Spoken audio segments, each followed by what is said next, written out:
This is Matt Hurt at Obsessive Viewer on Twitter. This is Tiny at Obsessive Tiny on Twitter. This is Mike White at I am Mike White on Twitter. And this is ObsessiveViewer.com's The Obsessive Viewer Podcast.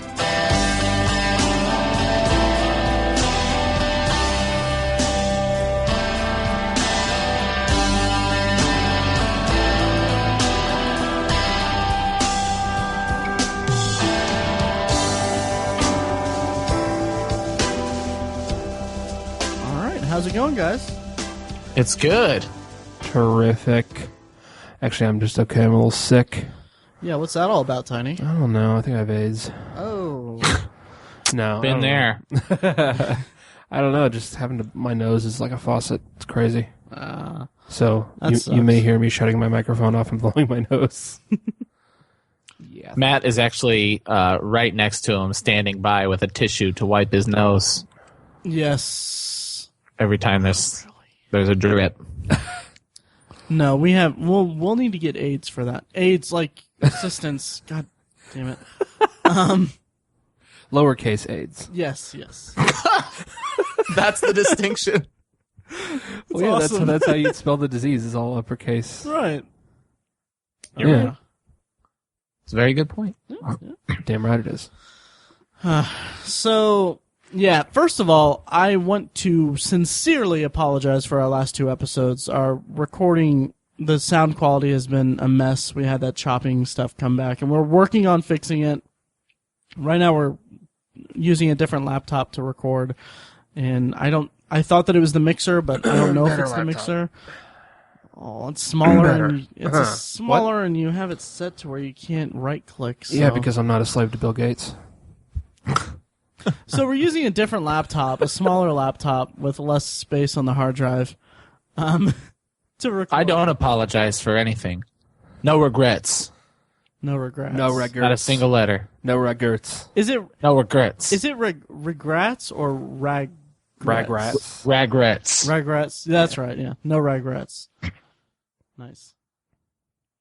Yeah. None. Good reference, guys. Yeah. So we're working on it, peeps. Yeah. So we are working on it, and I apologize that Tiny called you peeps. Hey, again, don't apologize. Welcome to the Obsessive Viewer Podcast. It's 2004. What's up? Good Lord. Ridiculous. That could be a time travel episode. Anyway. Who the hell is Barack Obama? I'm sorry. Anyways, what are we doing today, Maddie? We are doing a summer movie wrap-up episode because we're kind of still in the funk between, we're between Sandler episodes and it's kind of the end of the summer, even though the damn weather is not cooperating. Yeah, I was just going to say, the weather is changing. Yeah. Well, actually, no, it's not. No, it's typical Indiana weather. It's like 90 degrees outside, which means it's like 88 degrees in our studio here. Yeah. And it's, unbearable. We do have a fan going here, which is kind of pitiful because it's a little tiny fan. Yeah, welcome to the 21st century. Right? We got a fan up in here. Yeah. What's up? Anyway. So yeah, we're just gonna run through, just talk about, should we go month by month, guys? We can movies start. that we watched? Sure, kind of start from the beginning. Yeah. Well, then that's another thing is that when do we define summer? Because Captain America was in like April. Right, April. Right, yeah, that's kind of a spring. Yeah. I think we mentioned that at another episode that they keep pushing summer earlier and earlier every year. Yeah, I think it was our summer blockbusters episode actually. Yeah. Which is okay. If you go to Box Office Mojo, they start it in June. Mm-hmm. June is kind of their summer breakdown. Well, I guess it's May. May is their summer breakdown. So right. the first summer movie, or at least the first summer blockbuster, the first important movie of the summer was The Amazing Spider-Man 2, which came out May 2nd, which is, of course, later than Winter Soldier. Yeah. Yeah. So we could start there. Amazing Spider-Man. Yeah, and we did a review of it. I'll put the link in the show notes. But I wanted to ask Mike, how have you bought it and watched it again? No, I haven't. Okay. I'm not. It's been a couple years since I've been a since I've been a buy it day of release kind of guy. I wish that I really? could be, but Well, yeah. I usually just end up getting them used at the local Premiere Video or whatever. Wow, that's sorry. I don't mean to cut you off, but I want to. That's okay. Share a little anecdote. That's a far cry from the Mike White that I knew freshman year of college, where we would go to Walmart at midnight and buy like Everything. everything. Yeah. You've changed, Mike. Oh, yeah. I know. The favorite story, at least one of my favorites, is when we went to Walmart in the season 10 of Friends in a torrential downpour. Oh yes. Oh yeah. I spent the day. They spent the day in our dorm room doing drills. I guess our dorm building doing drills about where to go, and so there was one where the power went out and we all had to go under the stairs or something, and I was pissed because I was trying to catch up on season 9 before season 10 came out. I don't actually remember the drills. Really? I don't. No. I mean that whole year was such a blur to me. I was gonna say it's probably because you were drunk like usual. Yeah. I drank like twice freshman year. And that's the 1 year of college I went to USI. Yeah. But no regrets. But you're right. It is a far cry. I know. I don't know what happened to me. And also, it's adulthood. I mean, more tight with money. Although freshman year, college students, but Yeah, but it was my mom's money then. It's my money now. very true. And also now the Blu-ray is $27 for a single movie, and Yeah. there is a strong and. Back in 2005 when we were in college, when I was doing that, and I probably bled into 2006 at least, that was kind of before I discovered used DVDs. Yeah. And how if you just waited 3 months, you save $10 just by not having to open the plastic yourself. Right. And I got So I kind of got over it. I will say, though, if I have the time when Winter Soldier comes out, I will buy that at least on the Friday and watch it. Oh yeah. I think my brother and I have plans. He's going to come into town, so we're going to watch that. Nice. Tiny, what's your stance on first day buys and all that? I haven't done it in a long time. Yeah. I used to be all over it, kind of like you guys, but I don't know. I don't buy as much stuff in general anymore. Yeah. It has to be something pretty special. I think probably this year I've only bought I don't know, maybe 6 or 7 DVDs / Blu-rays, which from years past I'd buy 30 in a year, so that's nothing. Yeah. I've been tracking the money I've spent on movies and TV shows and stuff, but I've been so far behind. I have 3 months of a backlog of stuff, and I'm kind of nervous that I won't be able to get all the data because I have receipts and stuff all around the place, but. Uh-oh. A lot of my habits have changed. Compared to 2005 and 2006, I'm also seeing significantly more movies per year. I'm on pace now to do 65 movies this year, where in 2005, I might have been lucky to see 20 movies. Huh. Yeah. Huh. Tiny, how's your 365 thing going? It's going really well. Nice. I'm ahead by 9 or 10 movies right now. Sweet. Awesome. Yeah. Very sweet. Liking it. Nice. Yeah. I didn't mean to sidetrack the entire conversation this way, but yeah. Anyway. That's okay. Let's hop back on the interstate. Yes. Or swing back onto the interstate. Amazing Spider-Man 2. Love it. Nice. There was plenty of swinging in the movie. There was. I'll start. I'm kind of the obvious residential Star Wars. I am Star Wars, but Spider-Man fanatic. He's always been my favorite superhero, and I'm if you listen to our Guilty Pleasures episode, I'm even an apologist for Spider-Man 3. I did not like the first Spider-Man, and upon first viewing of Spider-Man 2, Amazing Spider-Man 2, I liked it a lot, but every time I see it, I like it less. I think I saw it 3 times in theaters, and I'm a little nervous. I'm a little nervous to see it again. Yeah, I mean, I'm of the thing. I enjoyed it, but I still I just remember thinking it's kind of a little bit set up and not tight enough, I guess. Yes, absolutely. Story-wise, so and I'm kind of, and maybe this is just a bit of me just being kind of us being too inundated with comic book movies anyway, because I'm less inclined to see a movie, a comic book movie like that. I don't know what I'm trying to say, because I'm going to contradict myself, because I love the Marvel Universe. Even then, the Marvel Universe, I'm not even a big fan of as much as I used to be, because a lot of the movies I'm thinking of, like Thor: The Dark World, are kind of, they work best in the universe, but not as standalone movies for me. Yeah. Yes. But anyway, like, just, I mean, when you have all these different studios vying for the big sprawling universe thing, like they're planning on doing with Spider-Man, to, I assume, echo the Marvel Cinematic Universe, it's just, it gets to be a little unbearable and a little much. The irony, of course, in the entire thing is that the best movie to come out of the Marvel Cinematic Universe is one that, aside from the obvious connections, works as a standalone film. Of course, I'm talking about Winter Soldier. Yeah. Oh, yeah.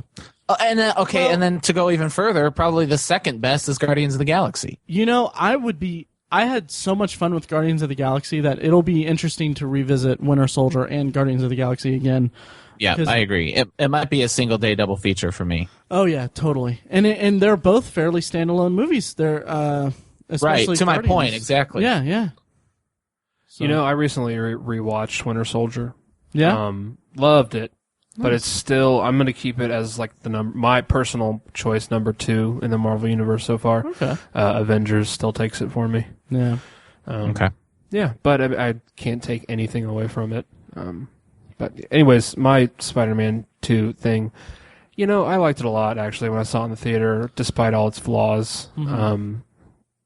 I don't know. I need to see it again. I forgot that it was even out already, so I need to go. I think it just came out last week. Did it? Yeah, I'll have to go pick it up or rent it or something. But nice. Yeah, it's. I don't know. I'm a little worried to watch it again as well.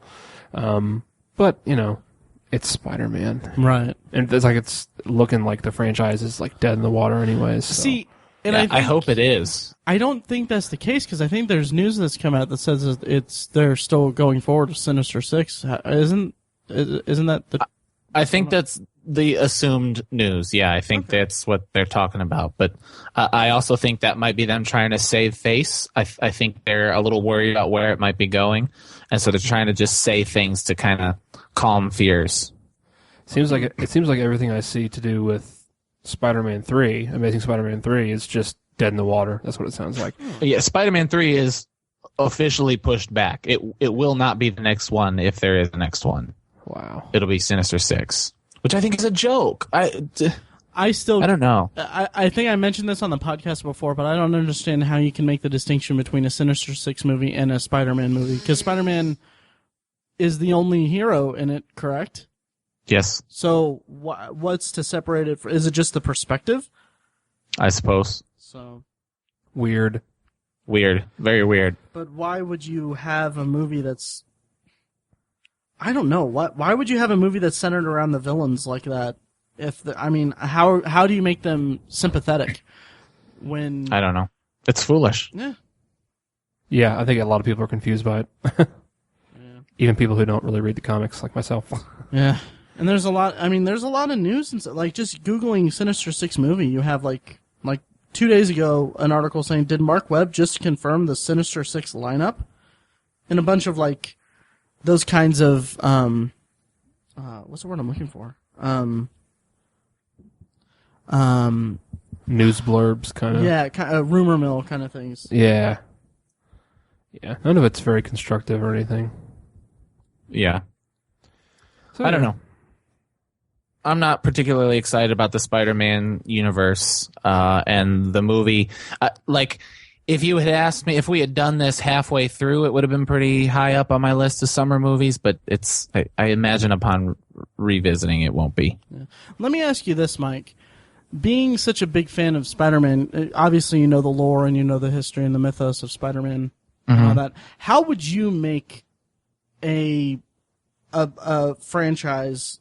Like, how would you do it to be successful? Like, what would you like to see in a franchise? Number one, I wouldn't think franchise. Okay. I think that's the important thing. Or I don't know if I did, I haven't planned out a franchise far enough in advance. I thought the first movie was pretty damn special in terms of doing something new while also paying homage to the source material. I know people complained about Tobey Maguire, and Tiny in particular didn't like Tobey Maguire. And the villain, I think, is lacking despite Willem Dafoe's best efforts.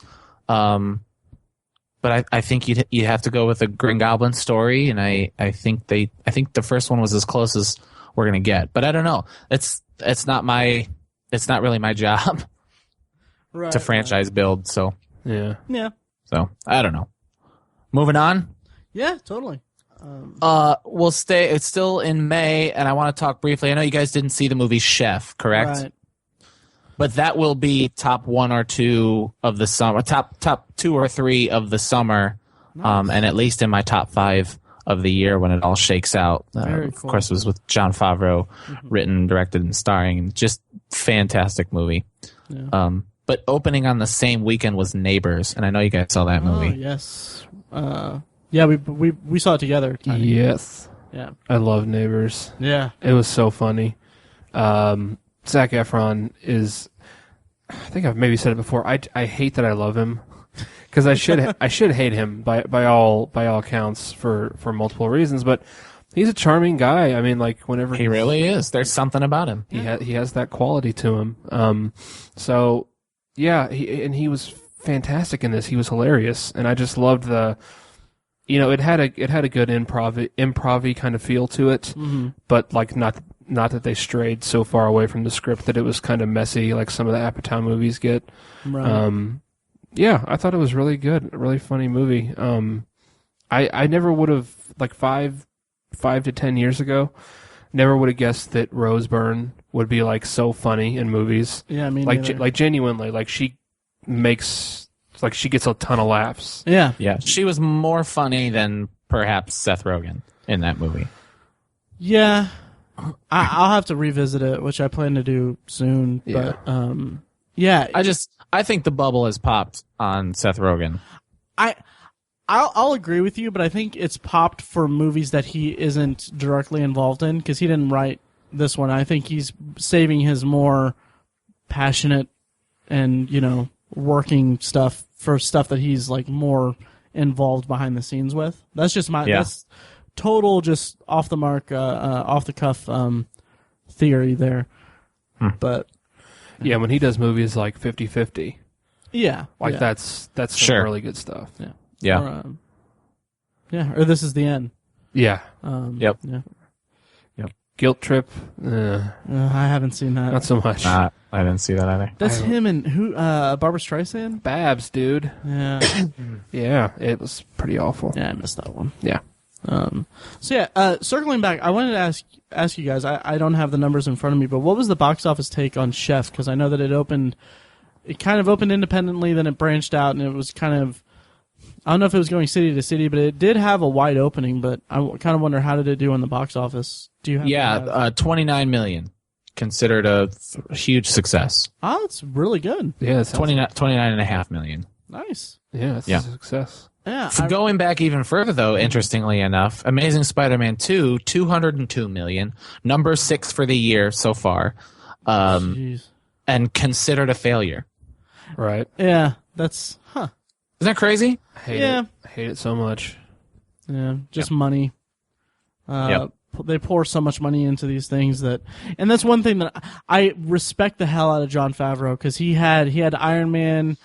He's in the Marvel universe. He can do pretty much.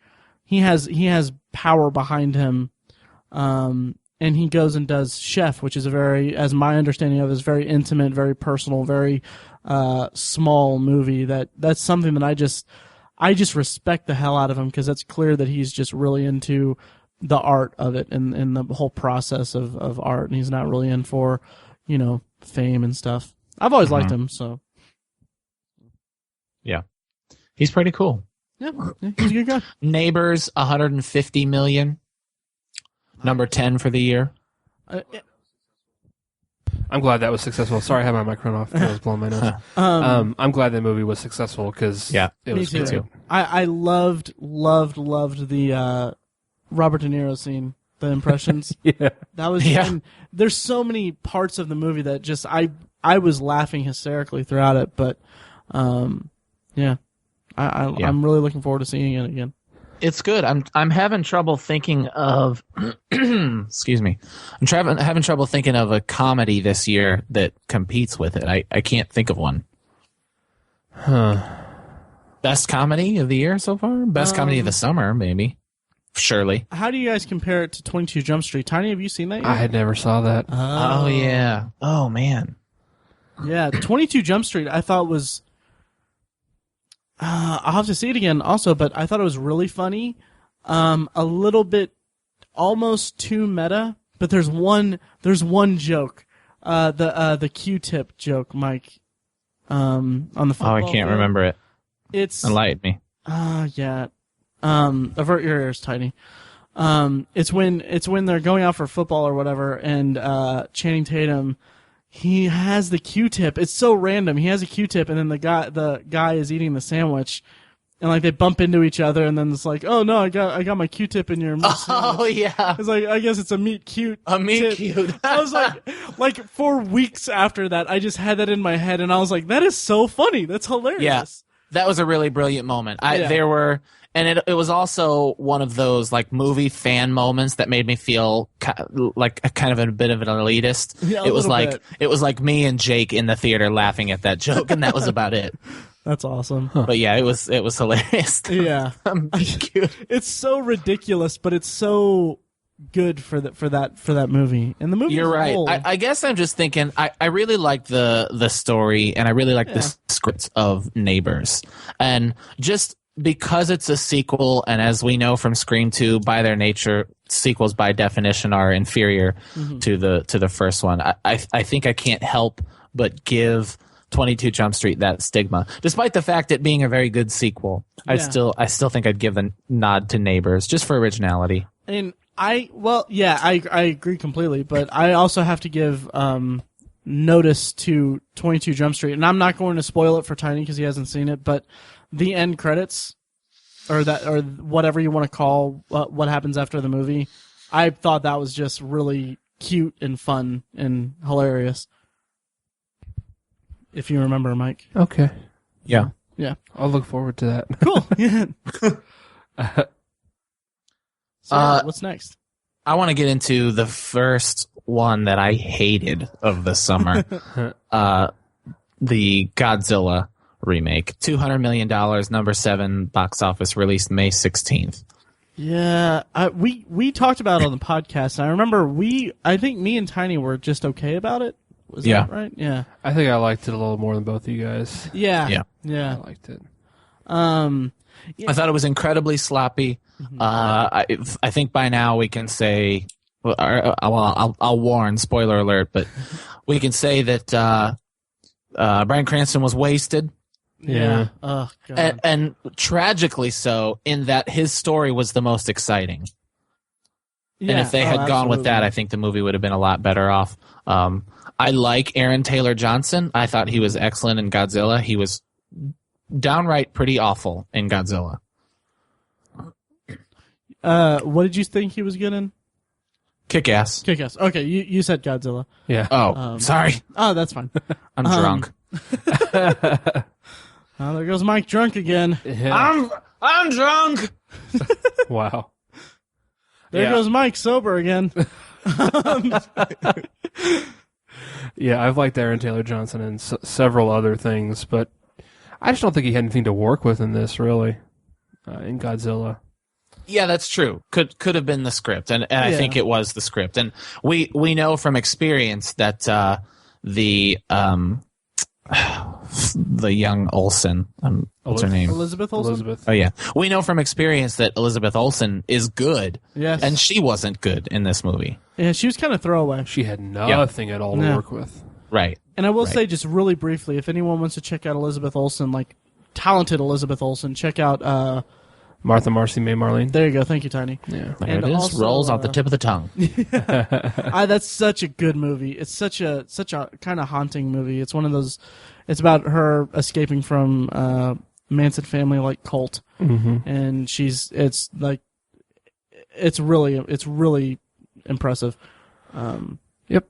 But yeah, and it kind of Godzilla to me is one of those movies that I was looking forward to it to an extent. And we've told the story about how freshman year, Mike, how we got to see the original Godzilla in film class. And so I was looking forward to it and everything, but I mean, it's one of those movies that I just don't know if I'll ever see it again. It kind of, we can apply what we talked about with Amazing Spider-Man 2 there, is that they're clearly franchise building for Godzilla. You said you don't think you'll ever see 2014 again? Godzilla 2014 again? Yeah. Or the original? That's what I mean, the remake. I own the original on DVD. Gotcha. I feel like maybe I need to see the remake again. Really? To really, I mean, I don't know that I ever will. My list is ever long. But there were things to like about it. And I think my biggest bugaboo was early on in the movie when you realize all the seismic activity and the things that were happening were not Godzilla. That shocked. I couldn't get past that for the longest time. Oh, really? And I couldn't reconcile what happened in the movie with how I felt about it, because it's really not a Godzilla movie. Godzilla is featured in it, or I don't know, because I don't know what the Godzilla movies used to be like. I'm not a Godzilla scholar, but something about it was disappointing to me in that he wasn't the kind of the feature monster. Yeah, and I think that's a common thing throughout the franchise. I wasn't expecting them to make him like a hero thing or whatever. And also, and I said this before, it's also destruction porn. It's just kind of overplayed for me. I'm experiencing like destruction fatigue, which is why I'm just kind of turned off from the whole like, oh, destroying buildings, cool, look at all the pixels. It's one of the reasons why I didn't see Transformers 7 or whichever the hell one it is. Also because I don't like pretty movies. Easy joke there, Matthew. Yeah, but anyway, also because I don't like movies. So yeah, that too. Yeah. Speaking of movies, if you guys want to move on. I did. Well, briefly, I want to mention on the same weekend, May 16th, was $1 Million Arm. And if there's one or two movies, and I think as we go along, maybe we can come back to this, but that's one of the movies I missed, a summer movie that I wanted to see. Me too. I'm kind of a sucker for emotional sports movies. We've talked about that before. Matt, I think you are too. I am too. And I missed it. Just fell through the cracks. So more on that later. But Matt, if you will. Speaking of crappy movies. Yeah, we did a whole episode about it at PopCon, sort of. So we don't need to talk about it that much, but Blended, has your opinion changed about that, guys? Yeah. It's even better than I remember in comparison to, say, Zohan or Chuck and Larry. That's true. It was at least cute. You can say that about Blended. Yeah.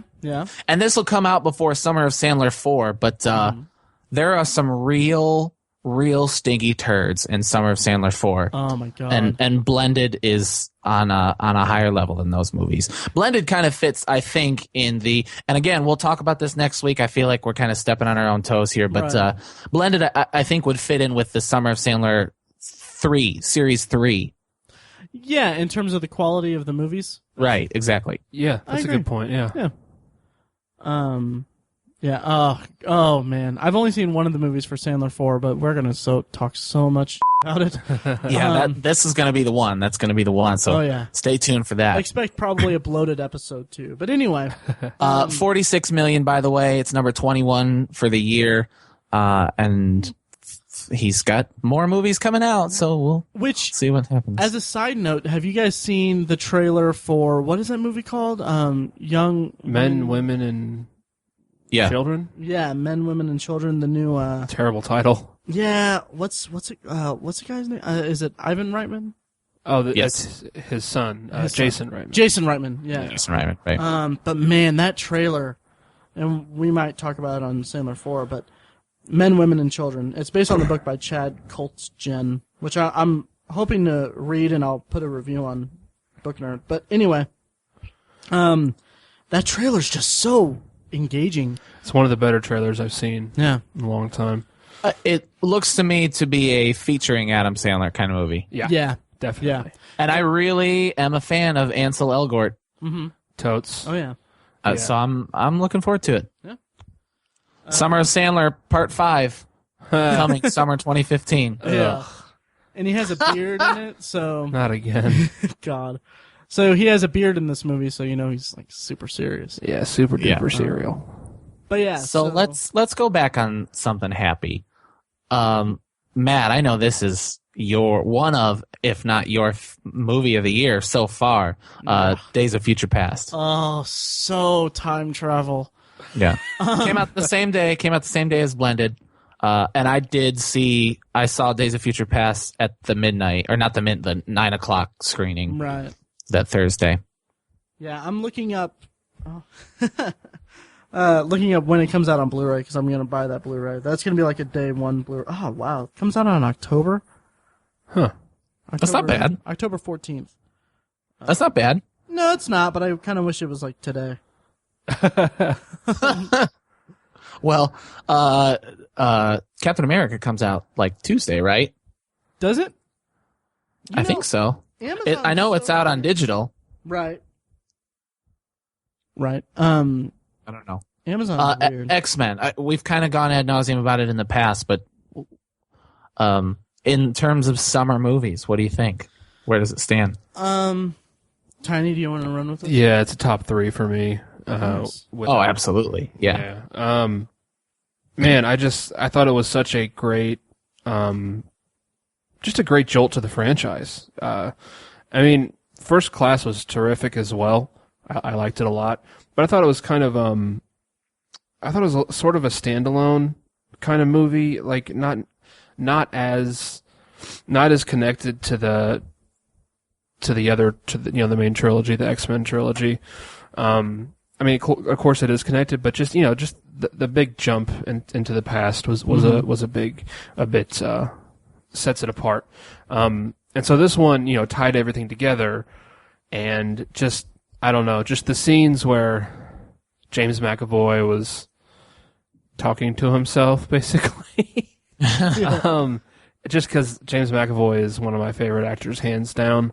And just seeing him on screen with a legend like Patrick Stewart was just cool. Was it just the one scene with the two of them? I think it was just the one, yeah. Just the one scene, yeah. But I don't know, and just, man, it was just so much fun on top of everything, like we almost see the mutants get wiped out, spoiler alert. But at the same time, there's so many fun things they put in there, like Quicksilver. It was just hilarious. Scene stealer. Yeah. Yep, absolutely. Almost best scene in the movie. Yeah, he's almost a movie stealer, really. Oh, yeah. Yeah, so it was just such a fun movie with such a great script. I think one of the minor complaints you could make about it is that, like, Sir Ian McKellen and Patrick Stewart weren't in it that much. I think Storm only has, like, 2 lines in the whole movie. Yeah. But that's okay. They sold it. They sold it that they would be in the movie more, so that was kind of a mistake. But when you see the movie, it's not really their movie. It's not a problem for me. Right, exactly. I'm just thinking from the standpoint of, big comic book fans are like, there was like no Storm in it, and they would complain. I wouldn't make that complaint because I was fine with it. But although, do people really like Halle Berry as Storm? I don't. I was never crazy. She was like she was the most forgettable. Yeah. By the way, guys, I reviewed every X-Men movie on the blog, so check that out. I'll put the link in the show notes. You whore. I know.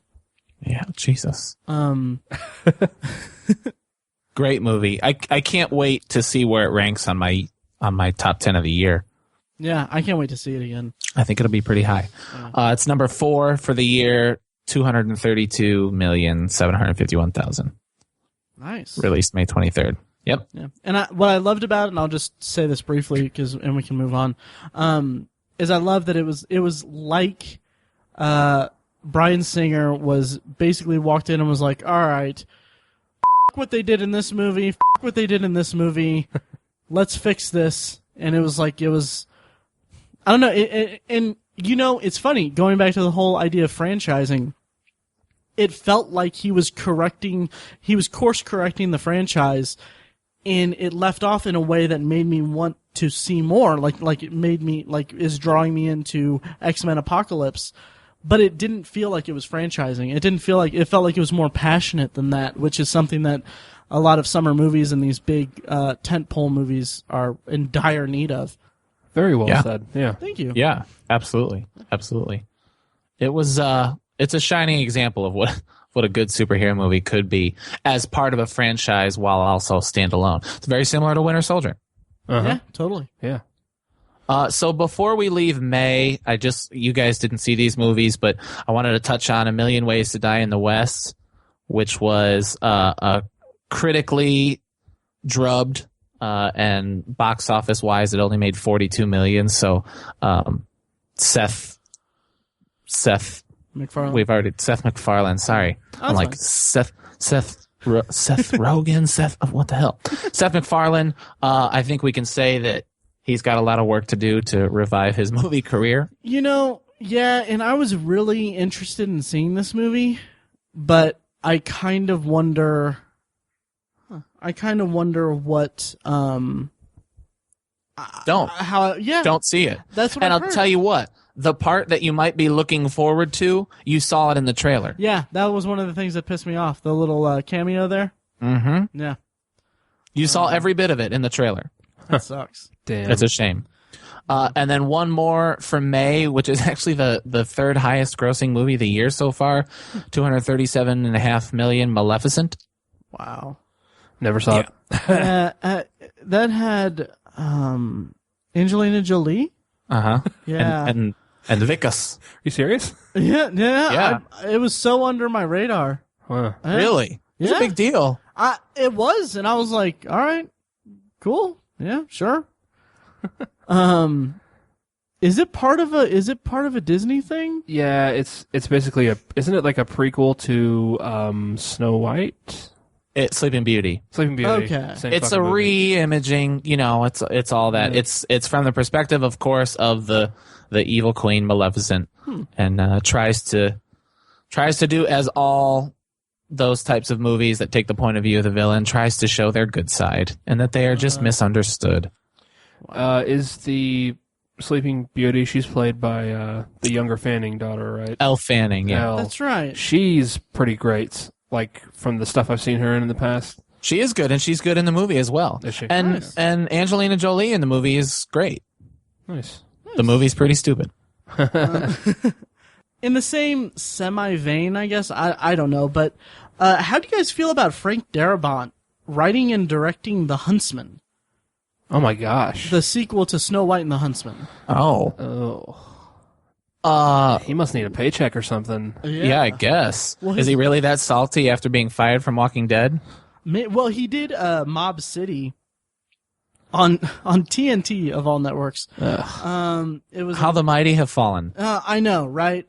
And Mob City was a 1 hour drama set in the 40s about like Bugsy Siegel and stuff. Actually, it's pretty much the same thing I was telling you, Tiny, about how I want a Boardwalk Empire spinoff. But anyway, but it only lasted like 4 episodes and got canceled. Jeez. And now he's doing The Huntsman, which is so... The first one. So not written by Stephen King. But then again, those are the best Stephen King movies. Yeah. Um, That The first, Frankie D movies? yeah, Heck yeah. Yeah, absolutely. Well, I mean, Well, aren't you a big Shining fan? I am, You but gotta be careful there. I am, but But are you counting a disconnect? Like it's not really a Stephen King movie? yeah, I'll say that with the caveat that they're the best Stephen King movies. Yeah. The Shining is Saying it harder doesn't.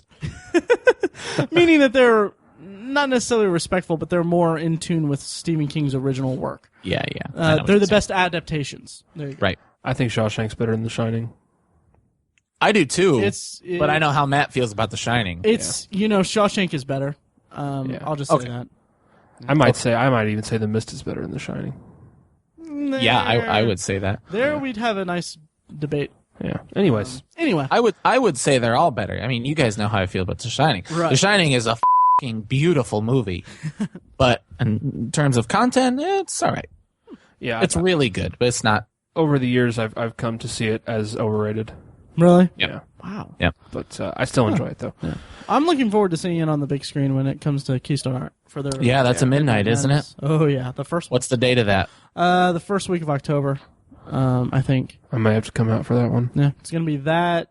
I'll tell you, if we do, my brother and I are planning on switching off weeks at each other's houses for Bears games. If that falls on his house, nice. I might check that out with you guys. Awesome. Cool. Awesome. Yeah. But did you guys see the first Snow White movie, the one with what's her face? No. I have testicles. No. I watched it. It is so bad. I mean, I fell asleep during it. That's how it was. Just so it Really? sucked so much. I can't say anything good about it really. So that's very disappointing that Frankie D's doing that. Yeah, it's so weird. Maybe he'll make know. it work. Who knows? Maybe. Maybe he will. Don't doubt him. I don't know. Yeah. So, All right, so here's a good weekend. June 6th, if you guys don't mind me moving on. Is that cool? Go right ahead. Yes, sir.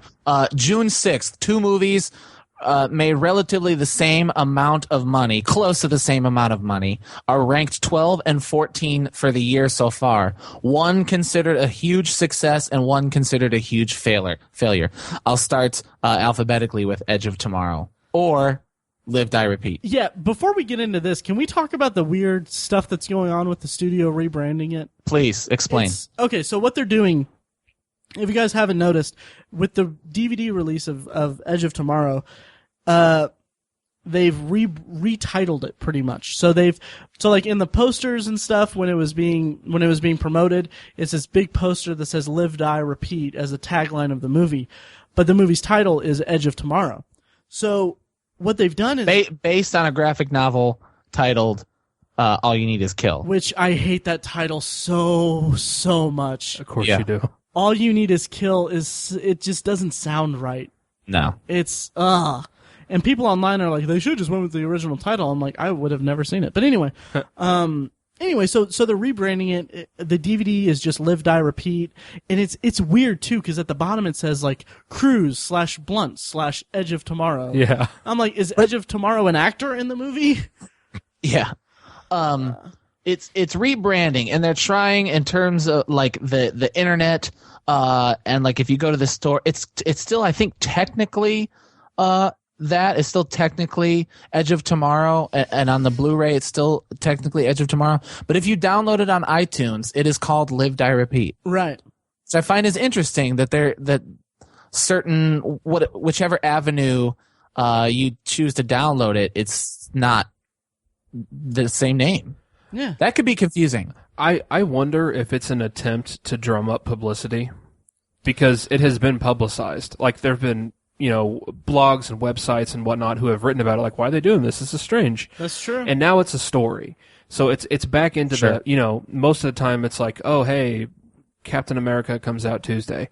And there's just like a commercial about it. But now it's like being printed. Like there's it's almost like free publicity. Sure. Yeah, but I wonder if that is an intentional thing, like because clearly they just want to rename it. I mean that's obvious, but no one's ever done this before. yeah. No one's ever been like, well, we're just going to change the title before home release. I think it's really a publicity stunt. I don't know if it's a publicity stunt, honestly. I think it's they're desperately trying to, because it was well received. It had good word of mouth. Yeah. But it did not do well for them in the box office. And I think what they're doing is what they want to do is they want to just create this, not necessarily, I don't think it's a publicity thing. I think it's just they want to like get people to see A second it. chance. Yeah, people to. Yeah, I think that they wish they could go back and just retitle it, but no, I think what they want to do is they want to catch the eye of people that don't like, people that know like, oh, Edge of Tomorrow I heard it wasn't that good, so they see, oh, Live, Die, Repeat, what's that? Yeah. I think it's both, and I think the latter is their first reason for doing it, but surely they're aware of the publicity. Yeah, but then when you consider that, it's also like they're aware the publicity is like everyone's saying like this is stupid, and they're doing it because they know that it wasn't well received. Like every article you read is like it did so poorly that they want to rebrand it.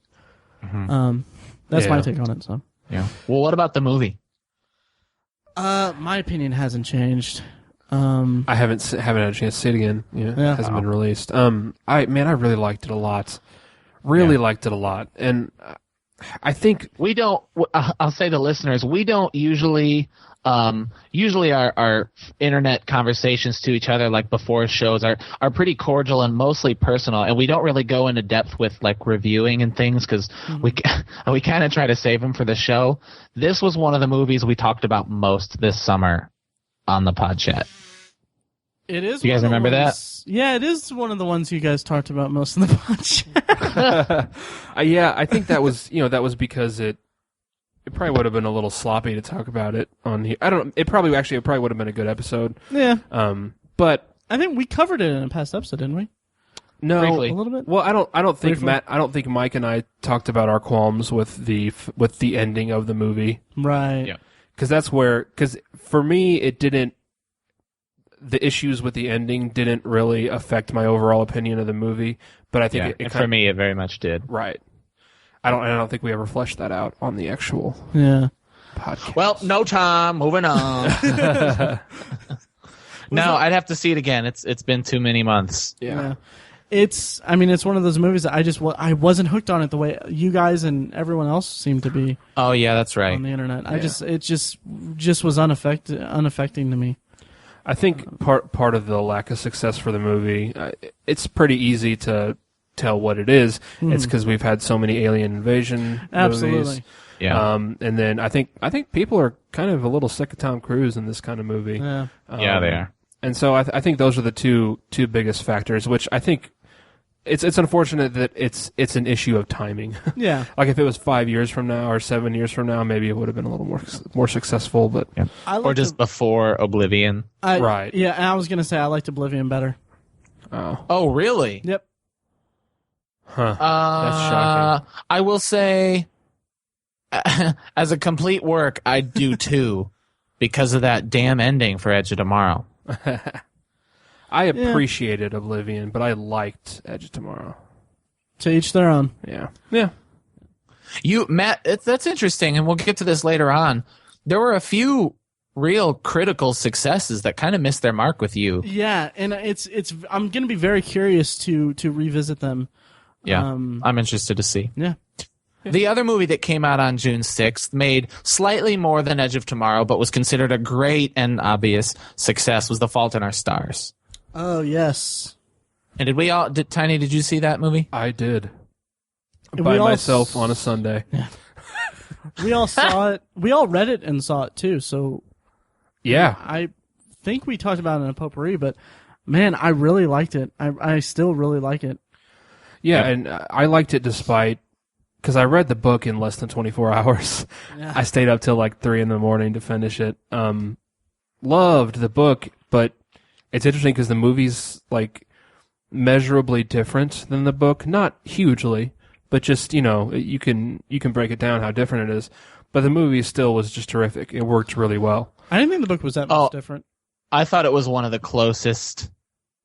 Yeah, but there's some stuff they left out, and well, yeah, there's stuff they had to leave out, but right. But I know that has to happen, but still, it's right. Typically when you read the book and then see the movie, you just don't connect with it the same way, and you don't like it. But didn't happen. That was not a symptom this time, for me, anyways. It's a good movie. Yeah, I liked it a lot. It worked. It fired on all cylinders. Did what it's supposed to do. I remember the theater being full of sniffling women. Yeah, sorry about that. No, and it did. I mean, I was kind of. I didn't cry or anything. I'm a man, but I was yeah, I did. You're a boy. Hell yeah, I cried. You cried? Hell yeah, I cried. That's okay. Good. The book and the movie. I got a little choked up. I will say that. I didn't like tears weren't. I wasn't like I'm not ashamed to admit I've cried at movies. Was audibly crying. They asked me to leave. I'm kidding. That wouldn't surprise me actually. Hey, we did see Spider-Man 3 together. You cried during Spider-Man 3? I don't want to talk about it. That's okay. Anyway, so Falling on Stars was good. Yeah, it was good. Briefly, we talked about it enough, but the number 8, 190 million was 22 Jump Street. Yeah. We all like that. We're kind of at mixed feelings in terms of which one was the best one, so we kind of move on from that. Yeah. I'll have to rewatch it. It'll be one that I add to my collection. Yeah, for sure. Sticking in June is that movie I referred to earlier, Snowpiercer. Yes. Oh man, love that movie. Yeah, me too. I can't wait to see that again. I know, I can't. I'm gonna spring for the Blu-ray for that. Really? Yeah. I'm gonna have to borrow that and see it again because, like I said, I was really tired when I saw it. But man, it was Edge of Tomorrow all over again. Wow. Yeah. I liked it more than Edge of Tomorrow, definitely. Yeah. Yeah, me too. Absolutely. I did too. But that It's not saying much for you. it's not. It was a lot better than Edge of Tomorrow. I will say that. Okay. For me, but I didn't think it was like I think in the podcast, Mike. I think you asked at what point did we realize we were watching something that was unique or something like that? No, you said. I remember what he said because it was a great way to put it. He said. He said, "At what point did you feel like it was the first time you had ever seen a sci-fi movie?" Okay, yeah, Yeah. never.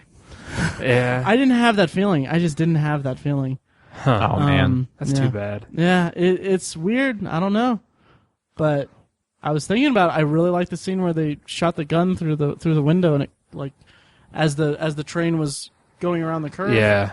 That was cool. That was pretty neat. But yeah, we'll talk about it once I revisit it. But Yeah. how did they do at the box office? not well, but that's because it doesn't really attest to how well it did at home. Right. Video on demand. It was released the same day on video on demand, June 27th. Made $4 million in theaters. Wow. Yeah, it was, and it was not publicized at all. No. It was really under the radar. Yeah. Does that have international numbers, Mike? This is total gross, so I Okay. assume that is international. Huh. Interesting. Yeah. I would have thought that it would have been bigger. And where is it? Where is the guy from? Is it Korea? I think so. Yeah, it's he's Korea. Korean. I assume South Korean. Yeah, South Yeah. Korea. Yeah. Yeah. So we'll keep it in the indie movies. Didn't make a whole lot of money. Transformers: Age of Extinction. Didn't see it. I wish someone would extinct this franchise.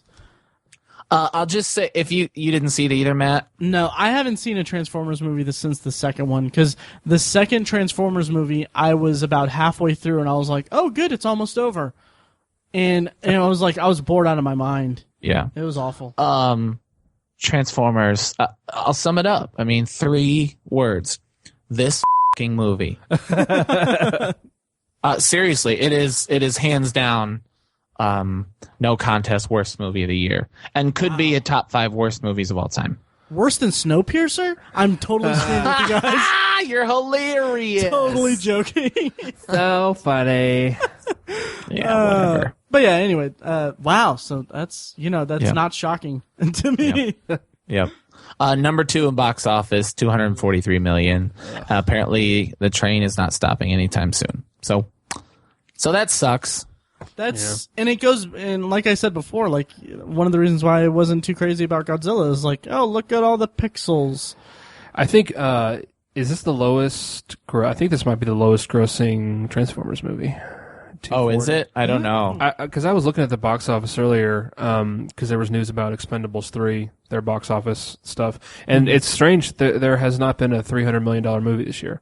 Oh, wow. Like nothing's cracked $300 million, which that's kind of normal. Like we've just had so many anomalies over the past decade. Like it's just strange that there hasn't been a $300 million movie this year. Isn't Guardians of the Galaxy is knocking on the door. Is it? Guardians of the Galaxy is at 251, and I think it will pass 300. Spoiler alert from when we talk about it, but let's Yeah. let it in. Yeah. Sorry. Because I really liked it, but go ahead, sorry. Yeah.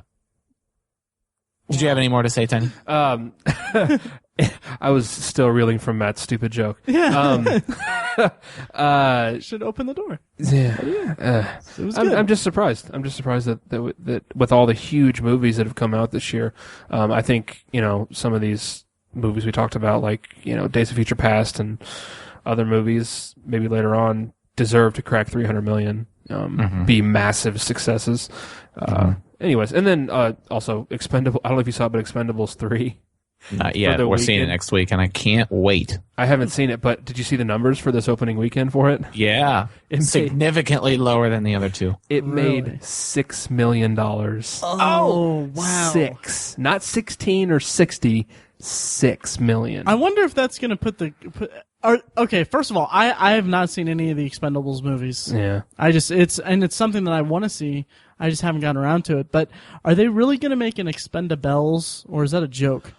Oh. No. No idea. No. I think that's a joke. Okay, good. Don't put it past Hollywood, Mike. Yeah. You're right. You're right. I just can't get over the title. Oh, yeah.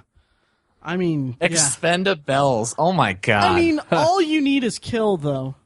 See what I did it's there? better than No. Okay. Expendables. Yeah. I think there's a couple of women in this third one. Oh. There are, yes. So a couple you know, of boxers. It could be that they're trying to set up that Expendables, or it could just be they're like, no, that's stupid. We're just going to put the women with the men because we're not sexist. Yeah. Yeah. Expendables. Oh my god. I just threw up in my mouth. Oh man. I Go ahead. oh no. I was just going to move into July. Cool. IMDb Expendables 2015. No. Yeah? No. It's got to be canceled. They're going to cancel it. There's no way. There's just no way. Oh man. Sigourney Weaver says no to Expendables spinoff, or Expendables spinoff Expendables. So she's out. Jeez. Yeah. Good. So, But they're doing a fourth Expendables.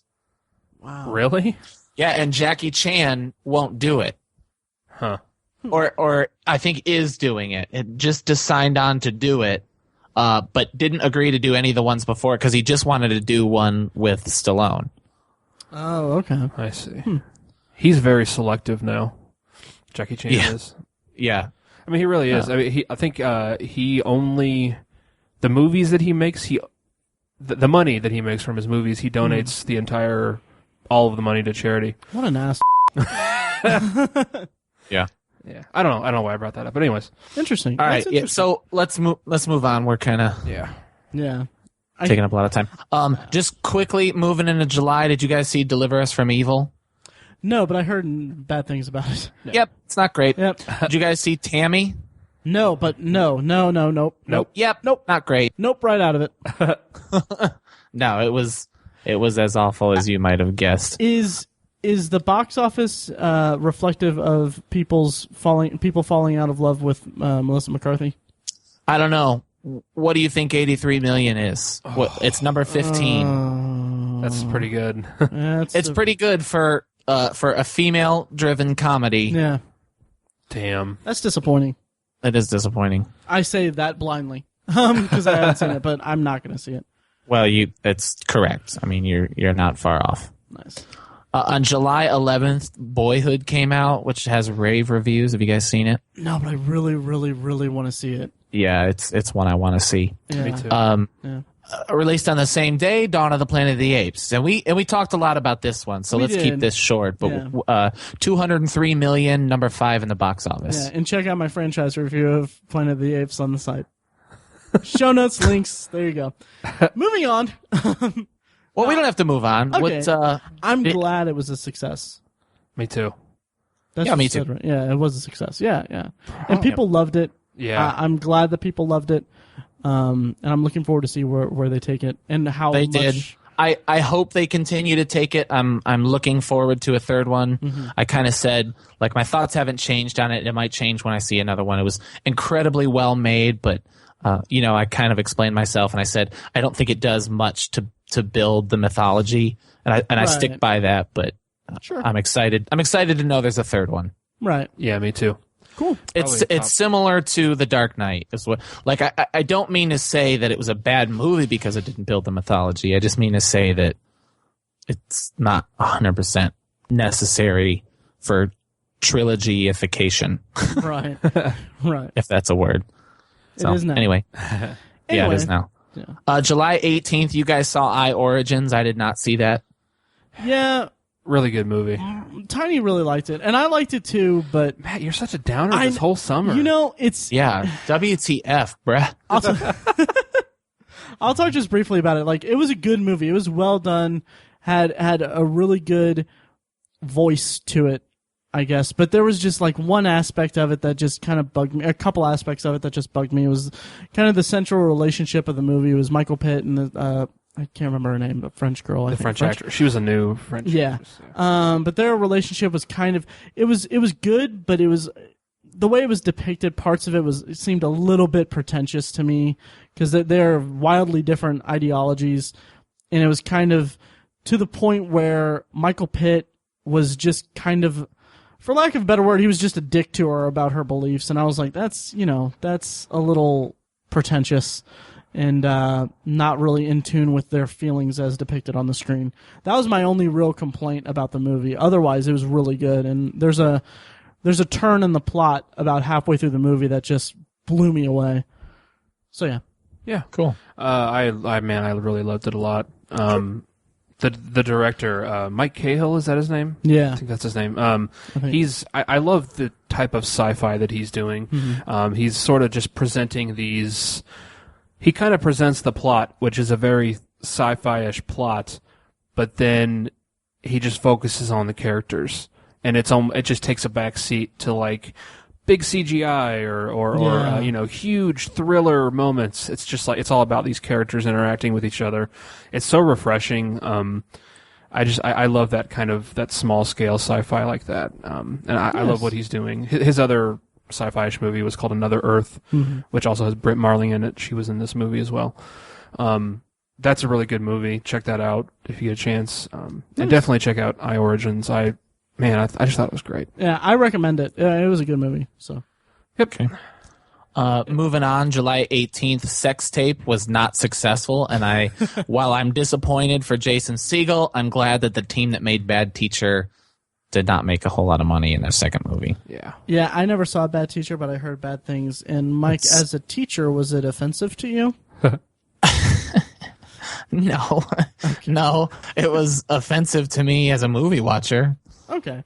Tiny, did you see Sex Tape? And if not, I don't think you did, right? I didn't. Okay, well, as the star of your own sex tape, would it have been offensive? I'm so glad you made that joke. Joke? Get to Googling, everyone. I'm so glad you acknowledged that joke of a sex tape. Oh, yes. Yeah. Same day, The Purge, Anarchy. Did you guys see it? No. But no? It's better than the first one. Well, the shit I took this morning was better than the first Purge. Seriously, I hated that movie so much. In seeing the trailers for The Purge, Anarchy, I really wanted to go see it in the theater with a crowd to gauge their reactions, but yeah, so it was better. I like the concept of it. I think it would work better. It's better. It does what I wanted them to do in the first one. I had a real problem with nobody rising up against the law, and they is that what they do in this one? Yeah, they touch it. Yeah, nice. Okay. Really briefly, do you guys want to talk about this weird thing? Like, people online are saying, like, "Oh, this weekend is the Purge in Louisville." Yeah, let me, please, if you don't mind. Go right ahead. It pisses me off so much. I am so pissed about this thing. Mm-hmm. And mostly because it just shows how idiotic people are. Yeah. Right? The whole point of The Purge, in the movie The Purge, is that there's a subtext and there's a wink to the audience that it's all about the rich people trying to get rid of the poor people. That's the point of the movie. Yeah. Right? So these people who made up this hoax, this fake, and in fact, I think they found out it was just a kid who posted it to Facebook. Yeah, which doesn't surprise me. Yeah, that there was going to be a thing. But still, people shared it and people believed it. Yeah. Is the people who were buying into this are the types of people that the Purge would purge. Yeah, they're also the type of people who would making a Purge sequel necessary, or make it be like an actual idea. Yeah, totally. So stupid. I made the joke. It is so stupid. It made me so mad. I made the joke to Tiny on Facebook, actually. Like, what was it? It was something like, I posted something about it, and then Tiny was like, road trip, and I put, yeah, we just need to make sure we have some goofy masks and glaring plot holes, and we'll be set. Because it's so not worth looking that joke up on Facebook. It really wasn't. I let that simmer so you could say it. Yeah. Basically. Screw it. Anyway, so yeah. So moving on. It was stupid. The movie was okay. But it was an improvement. On July 25th, Hercules came out, and did you guys see this movie? No. So I won't name names, but a friend of mine wanted to see this, and I used one of my favorite lines for movies like these. I said, "I will literally pay you the $750 so I don't have to see this." Oh, that's awesome. Yeah. Released the same day was the Scarlett Johansson starrer Lucy. I didn't see it, but that tagline just and the plot holes in it, the stupid. I can't suspend my disbelief for it when it. We don't know. Yeah, careful using the phrase "plot holes." Yeah, it posits this myth, this colloquialism as scientific fact, and it's something that it just bugs the hell out of me. Because no, we don't use 10% of our brains, and if we used 100% of our brains, it's not going to let us control time or whatever the she does. Like that just takes me out of the movie. I know that because I use my brain. Have you guys seen the posters for Dumb and Dumber 2? Yeah. No. The average person uses 10% of their brain capacity. Imagine what he could do with 1%. And it's them with like their names across the front. Yeah. Clever. I'm pretty excited for that movie. We'll get to that in another episode, but I have positive feelings about Dumb and Dumber 2. Nice. Yeah. We're in August. I guess that leaves July, which looking back on July was not a very impressive month. It really wasn't. I Weird. didn't see that many in theater. Well, I saw a lot in theaters, but I didn't see new ones in theaters because of Midnight Madness. August 1st, 28 million, Get On Up, which I didn't see, but I wanted to see. And of course, Guardians of the Galaxy. Yes. Number one box office of the year. Just thrilled about that. 251 million, like I said, and counting. It took a week off for Ninja Turtles last week, but it's back number one in the box office this weekend. We're recording on August 24th, and it's back on number one. It was so good. I want to see it again in the theater. Like, I just haven't had time. But it was so. I might actually go to a matinee this week. Now that I think about it. But, man, I loved the hell out of this movie. Yeah, for me, like right now, the top 3 movies of the year are Days of Future Past, Winter Soldier, and Guardians of the Galaxy. But I don't know which one, in which order they're in. Right. I can't decide right. I'm going to have to see them all again, or 2 or 3 or 7 more times. Yeah. Yeah. Same as you guys. I can't decide yet if it's better than Winter Soldier. My guess is not. But it is absolutely better than the Avengers, if you ask me. Yeah, it's definitely up there for me.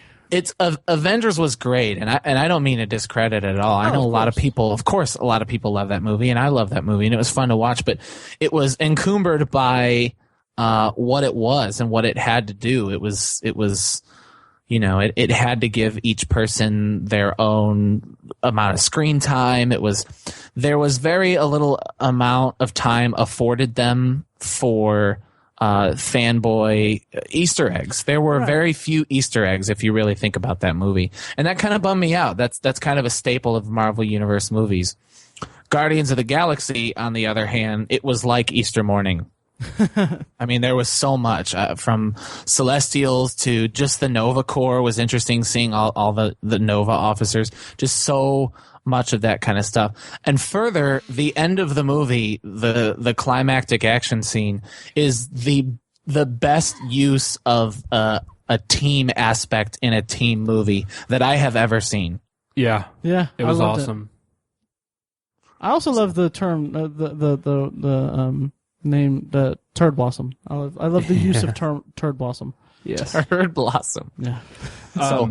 My big issue with Guardians was the villains were just so breezed over, I guess. Yep. Yeah. Specifically, Lee Pace. Yeah. Ronan the Accuser. Yeah. Yeah. Yeah. Just didn't develop well at all. Yeah. He just kind of had lines.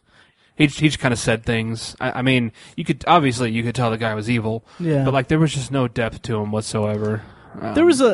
They established it at the beginning, something, and then they kind of just went away from it. It was like, all right, this is your setup. This is your villain. And then from there, it almost seemed like they just copy-pasted Loki. Yeah. Like a rough copy-paste. They did, and it was also weird that they addressed Thanos, because you almost think for a second that he's going to be the main villain, and he never comes back. And I think that was to the detriment of Ronan. Yeah. Yeah. Agree. The fact that they kind of teased Thanos. And we know now, of course, that it's they're teasing the third Avengers movies, and they're teasing movies in the future. But watching it, I had no idea. I knew that Thanos was going to be in it, and I was thinking, oh, okay, cool. So Thanos is going to be the main villain. So the entire time, I'm not taking Ronan that seriously. Right. Okay. Yeah. But still, team building. I tell you, that movie. Absolutely. So good. Yeah. 1 week later, Step Up All In to the tune of $13 million. I didn't see it. Me either. Yeah, me neither. But released the same day was Ninja Turtles. Yes. And the three of us have kind of collective controversial opinions about this movie. We like it. Yeah, I enjoyed the comedy a lot. Yep. Loved it, kind of. Yeah, I had a really good time watching it. It was a lot That's of what fun. I'll say. I had a good time watching it. I don't know. I won't buy it, I don't think. But, I mean, I might see it again at some point. But I just had a lot of fun. And like I said in last episode, I think it was last episode, I don't see myself seeing it again because I don't want to mess up that first theater viewing experience. Right. Because I had a lot of fun watching it, and I don't want to tarnish that memory. It will sour it because there are some real head scratchers in the plot. Really, really serious, egregious fouls in that movie. Maybe, very fun. Very fun movie for some weird reason. Maybe April will come early for me, and I'll like it. that line. If she comes at all. Moving on. That was sexist. That's not fair. Well, Too late. Anyway. Remember that time that Mike was a sexist towards what's-her-face? I'm going to keep addressing it, so we have to keep it in. nice. I know. And you know what? I meant to make more like 2000s references from earlier to keep that running as a theme throughout this episode. What? Oh, that's staying in. That's totally I staying want to in. keep it in, I know. Oh, yeah. But I wanted to address it again. So on August 13th, Let's Be Cops. Did you guys see it? No, but I wanted to, and I had a joke. This is such a... I have a joke too. Oh. I'll go. Who goes first? I'll ahead. go. I had a joke that was like... Because around the weekend that it came out was when all the Ferguson stuff was going on. Yeah. Okay, yours might be a little less tasteful than mine. Yeah. But, and I So I'll let you go first. yeah. But it was like right because for those in the future who don't know, or those listening now who haven't paid attention to anything, a guy was, how old was he? It's 18. 18-year-old guy got shot in Ferguson, Missouri. He might have been 12. I think I'm he was, kidding. I think he was 17. 18. But anyway, it caused riots and looting and a big thing or whatever. But the weekend that Let's Be Cops came out, I really wanted to post a status on Facebook saying, I think the opening weekend box office for Let's Be Cops is going to take a hit in the Ferguson, St. Louis area. But I got cold feet. Ooh. Yeah. Anyone? You mind if I clean this one up? Go right ahead. Okay. So Let's Be Cops didn't make a whole lot of money, but it was successful enough to kind of follow in the footsteps of the Expendables spin-off, and they're actually making a sequel with 2 women, and they fall in love. It's going to be called Lesby Cops. I would see that. Nice. Nice. Thanks. Thank you. Nice. Thanks. So I did see this movie. I'll say the best thing I can say about it is I would like to see them in movies together again. Mm-hmm. I just wish they were in a better one this time. Yeah. Bummer. There were moments, but it was pretty disappointing, actually. I really like them as actors. Yeah. So yeah, I do too. I'll probably still I'll rent it when it comes out. I'm not going to be in a rush to see it. And I thought after Happy Endings that I loved Damon Wayans Jr. Mm-hmm. I think I really just loved the writing for his character in Happy Endings because he hasn't been as good as when he was Brad in Happy Endings. Right. In New Girl, he's just kind of he's not as good. No, he's not. He's kind of just another guy. I feel bad for Winston.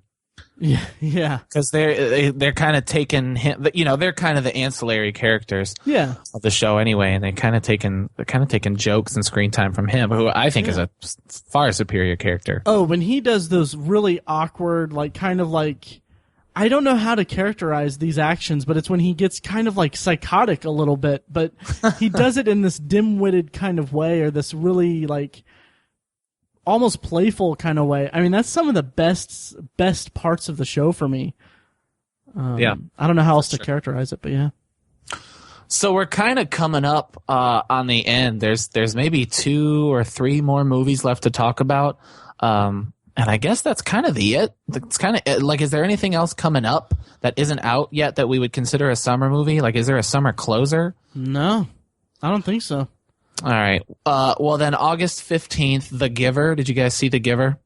No, but I heard the dude, Jeff Bridges, on Nerdist talking about it, and it's kind of interesting because he wanted to make the movie for the last 20 years. A long time, yeah. Yeah, and he actually said that he actually filmed a little movie in his garage with someone, and that exists somewhere, but this is the movie that they made isn't the movie that, Yeah. That's a shame. Time wasted.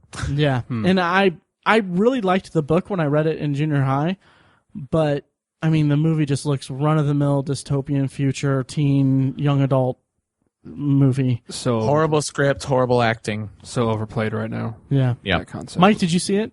I did. Yeah, we saw it last week. Oh, that sucks. Yep, it did. It did suck. Oh, that sucks. We were all kind of, I thought about, I mean, it's a pretty big property, and I was really surprised by just the lack of special effects in the movie, or the lack of good special effects in the movie. It looked really crummy. Huh. It's too bad. Yeah. The other movie is Expendables 3, which none of us have seen. Right. Is that correct? Seeing that this week. And I think the last one, and this is kind of interesting. I don't know what this says about summer 2014, but I think the last summer blockbuster of the year, right? We'll call it that, is Sin City: A Dame to Kill For, which made $6 million. Yeah. How did you guys feel about the trailers? Because I was like, I mean, I felt like the time has just passed for a sequel for this movie. Yes, exactly. They waited way too long. Yeah, and I like the original, but it's one of those movies again that it's I don't really like. I think I own it. I don't think I've seen it since I saw it in the theater, and I think I saw it in the theater for free because I worked at the theater at the time. Wow, which says a lot about the time difference. And I love Joseph Gordon-Levitt, but it's Yep. My thoughts exactly. Ava Green's boobs, though. Oh, that's what they say. And I almost made a joke. I guess a couple days ago when it came out, I was gonna tweet something about how Ava Green naked is no longer enough because people did see the 300 sequel. Plus, she's naked in half the movie she does. Yeah. I'm gonna need a list from you, Tyler. Yeah. Start with 300 because it might make you feel weird about it. I don't want to. Even the promise of nudity. I don't know if I want to see that movie. Good. I'm glad to hear you say that because it is that bad. Yeah. I mean, I wasn't even that interested in the first 300. No, I hated it. We are two of few who didn't like that movie, but I really did not like 300. It's cool if you like action with like where it looks like the camera is smeared in poop. Tiny, how'd you feel about 300? You gave me some interesting facial expressions. Yeah, I really liked the first 300 movie. Oh, that's snap. fine. A lot of people did. Yeah, and did you snap him? I did a little bit. And I was a huge Zack Snyder fan for a long time. Just kind of an apologist now because he's made some crappy stuff. But I don't think 300 is a crappy movie. Pretty terrible script, of course. And there's several flaws with the movie, obviously. But I don't know. I appreciated the vision of it a lot, and I liked the action and stuff, and I like the abs. Sure. And I thought the sequel was pretty bad too, but I didn't think it was as bad as you saw it. Yeah, I didn't realize that. And it's not just nudity you'd be missing out on; it's like a sex scene. Graphic really? Sexuality, graphic, angry sex. Yeah, They're fighting half the time they're having sex. Yeah, yeah. All right. Sounds like my Friday night. Yeah. No. Yeah. Hey guys, it's Pat. And Tyler. And we are the co-hosts of the Nerd You're Looking For podcast. We're just two nerds that love talking about nerd stuff, whether it be comics, video games, movies, or TV shows. We start every episode off talking about what we're into. We talk about how we've become the nerds we are today. We go through our nerd news, all the breaking nerd news throughout the week. And we end each episode with a review or a top 5 of something in pulp culture that we love. It is a bi-weekly podcast that posts every other Monday. You can find all of our episodes on iTunes, Stitcher Radio, and our companion blog, thenerdspodcast.com. And we are the nerds you're looking for. Take it easy, guys. See ya. I think that does it. That's it for the summer of 2014. Yeah. Do we want to pick a favorite, or should we save that for end of the year? End of the year. End of the year. I can't pick one. Can you pick a worst? Mine's Transformers. Easy. I think I avoided all the worst ones. Yeah, I can't pick Yeah, a you worst did. either. Yeah. Snowpiercer. Don't you f***ing say Snowpiercer. Eye Origins. Son of a bitch. Just kidding. I can't really pick a worse one. I'll say it's going to be hard. It's going to be hard to pick one. You know what else is interesting looking at this list to kind of sum up? I don't see any of them as Oscar potentials. Probably not. No. And usually in a summer, there's one where you're like, oh man, that one stands above the rest as a possible. And it's not always an Oscar contender. You know what I mean? It's usually you just you're kind of hopeful, but I don't even think there's any hopefuls. Maybe Chef. Maybe if it's lucky. Do you mean just for Best Picture or for Like any acting? category? I mean acting. I mean the majors, acting, direct, because Gotcha. Transformers will be nominated for visual effects. Yeah, I was going to okay. ask which That's one do sound. you think is most deserving of visual effects Oscar? Oh, Transformers. I mean, as bad as the movie, and I guess I should have gone into more detail about this. It is by all means state of the art. I mean, it is the best in the business in terms of visual effects. And I'd be hard pressed to find anybody who would disagree with me. And I think I could get into a lengthy argument with someone if they tried to agree with me. Bar none, best in the business. I mean, that is what Michael Bay is for. The problem with the movie is that that doesn't matter anymore. Yeah. So I've seen enough robots get their heads ripped off. I don't care how clear it looks. I don't care if I can see the oil as sweat on their foreheads now and it looks beautiful. I don't care. I don't care because it's not entertaining. Yeah. But it absolutely, I mean, content aside, it deserves to win an Oscar for achievement in visual effects. Absolutely. Cool. Hopefully Interstellar is better. Oh, God, I can't wait. Yeah. And I think if it is up against Interstellar, just by pedigree alone, Interstellar would win. Yeah. But I'll say again for the fourth time, Transformers is absolutely best in the business visual effects. Cool. It's a shame. It's a shame, really. Yeah. Cool. All right. I'll go ahead and count us out then. Do it. All right. Well, we have no time for potpourri this week because we kind of got a little. What? You can totally hear Tiny blowing your nose in the background. I'm so sorry, guys. That's okay. It's bad. I didn't know if you were gonna catch it, Matt, or I didn't know if it would. Catch on it. I'll post a picture to the Facebook page of the mountain of Kleenex I have. Yes. Because it's unbelievable. Oh my god. Yeah. All right. So I'll go ahead and count us out. So as always, thank you for listening to the Obsessive Viewer podcast. And thank you to Loudlike for providing our awesome opening theme music. Their first EP is called Mistakes We Must Make and features our theme song and Eclipse of Events if you want the full version of it. Check that out on iTunes and follow them and everything. They're awesome. And also make sure to rate and review us on iTunes. Whatever you want to say about us, just say it. It's okay. That got kind of weird. Yeah, it helps us out a lot, and we really appreciate all of your feedback. Speaking of feedback, you can also like our Facebook page at facebook.com/theobsessiveviewer. Don't know why that's feedback. And follow each of us on Twitter. You can find me, Matt, at obsessiveviewer. Tiny is at obsessivetiny, and Mike is at IamMikeWhite. You can also check out the blog at obsessiveviewer.com, where I haven't written much recently, but I am planning a barrage of posts dedicated to Boardwalk Empire because I'm speeding through a rewatch of it. You really want to commit to that? Yeah. It's only 8 episodes. I'm going to do episode by episode reviews. I might do like season reviews during my rewatch, but we'll see. Check that out at obsessiveviewer.com. Also all the aforementioned posts that I've subtly promoted in this episode. Also check out our sister site, obsessivebooknerd.com, where we write book reviews and provide commentary on the evolving world of reading. Also check out Tiny's side project, The Secular Perspective, at thesecularperspective.com. It's a podcast dedicated to the thoughtful and intelligent debate about religion and secularism and how they intersect and intertwine in the world today. Finally, if you have any thoughts on the podcast or suggestions for future topics, or you want to submit your own audio clips about anything we've talked about, your take on any of the stuff we've discussed, you can email us individually. It's Matt at obsessiveviewer.com, Tiny at obsessiveviewer.com, and Mike at obsessiveviewer.com. And also in the coming days, check out shocktober.irvington.com, where we're planning an event in the Irvington area to benefit local filmmakers and just have a really good Halloween and horror themed night here in the Indianapolis area in Irvington. So check that out for more information and tell everyone about it. Yes.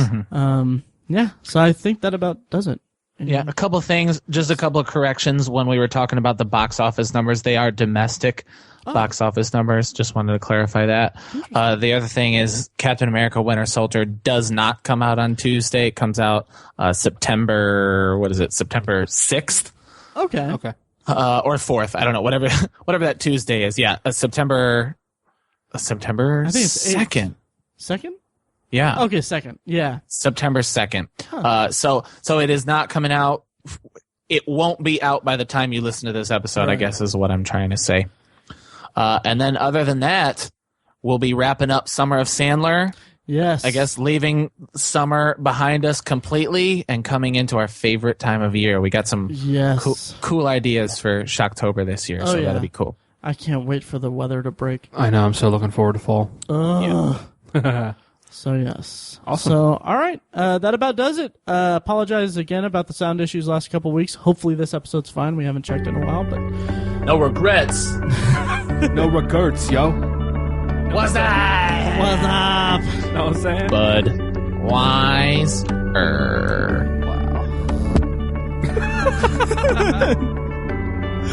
Okay. All right. Goodbye, guys. Thanks for listening. Thanks. I made the It is joke. so stupid. It made me so mad. I made the joke to Tiny on Facebook, actually. Like, what was it? It was something like, I posted something about it, and then Tiny commented on it and said road trip or whatever. And Yeah. I said something. I said, yeah, all we need is just a really what did I say? I can't remember. I can't remember either. I'll edit this out because I really want to make this joke. Of course you do. Yeah. Anyway. Oh. So yeah, Hang on. that pissed me off. Yeah. I'm really quickly gonna say the joke. Unless it was on Obsessive Viewer, in which case I'm wasting time. Ugh, God damn it. It's good. I'm sorry. Oh, here it is. So yeah, I posted about it on Facebook, and Tiny was like, road trip, and I put, yeah, we just need to make sure we have some goofy masks and glaring plot holes, and we'll be set. Because it's so not worth looking that joke up on Facebook. Really wasn't. I let that simmer so you could say it.